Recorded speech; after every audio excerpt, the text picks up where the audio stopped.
ကောဇာတက္ကရာ103ခုနှစ်ကစုံလာပြည့်နေ့ဖြစ်ပါတယ်။တရားလောင်းတော်ဟာသူဇာတာသူတို့သမီးကလူအပ်တဲ့ကနာနှုတ်ဆုံးကိုပုံပေးပြီး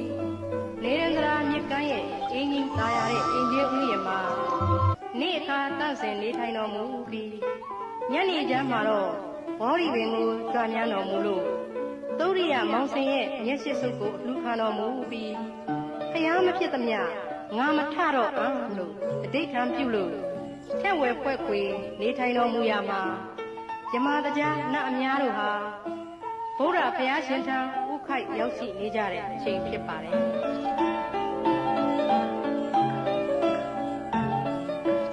အဲဒီလိုနေထိုင်တော်မူပုံကိုမြင်ရလို့ဧကံမုတ်ချဘုရားဖြစ်တော်မှာပဲလို့သိတဲ့မနတ်မင်းဟာနတ်စစ်တီတွေကိုတတ်မတော်ကြီးဖန်တီးလိုက်ပါတယ်။အဲဒီနတ်စစ်တီတတ်မတော်ကြီးဟာဆိုရင်ရှေ့က12ယူဇနာလက်ဝဲလက်ရာ12ယူဇနာစီအထက်9ယူဇနာနဲ့နောက်မှနတ်စစ်တီများဟာစัจ java လာတိုင်းထိအောင်ဖြစ်ပါတယ်။နတ်စစ်တီတတ်မတော်ကြီးကိုလက်နဲ့မျိုးစုံကိုင်းဆောင်စေပြီးမနတ်ကိုယ်တိုင်ကတောင်လောက်ကြီးတဲ့ဂိရိမေခလာစင်ကြီးကိုစီးလို့သူ့ကိုယ်မှလည်း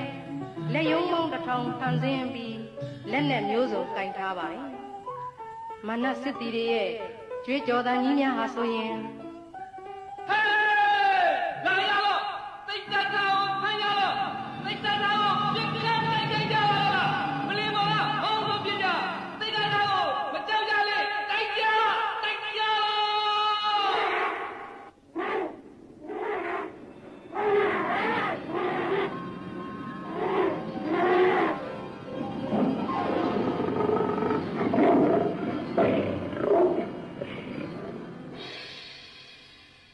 အဲ့ဒီလိုကြွေးကြော်သံတွေဟာ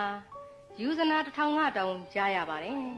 ။တရားမင်းတောင်ဖိမိန်တုံအောင်ကြောက်လန့်ပြီးထွက်ပြေးသွားခဲ့ရပါတယ်။ဘုရားဖရာရဲ့သာသနာပြုလုပ်ငန်းမအောင်မြင်အောင်တိုက်ခိုက်ကြပေမဲ့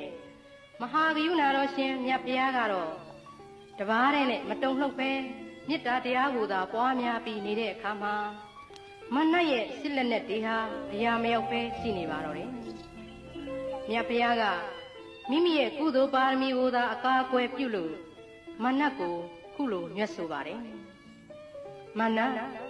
ငါသည်ဝိနည်းတတ္တဝါအပေါင်းတို့ကိုအိုနာတေဘေးစိုးကြီးတို့မှကဲတင်မည်။ဤသို့ကဲတင်နိုင်အောင်တပ္ပိညုတဉာဏ်ကိုရအောင်လုပ်ခြင်းဖြစ်သည်။ငါပါရမီကိုဖြိုမရပါ။ငါပါရမီကုသိုလ်တို့ကိုသင်မယုံလျင်